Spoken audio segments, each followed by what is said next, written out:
الله الرحمن الرحيم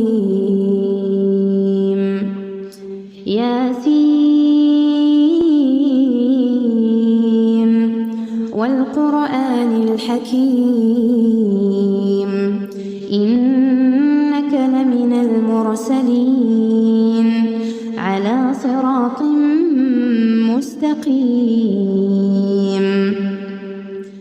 تنزيل العزيز الرحيم لتنذر قوما ما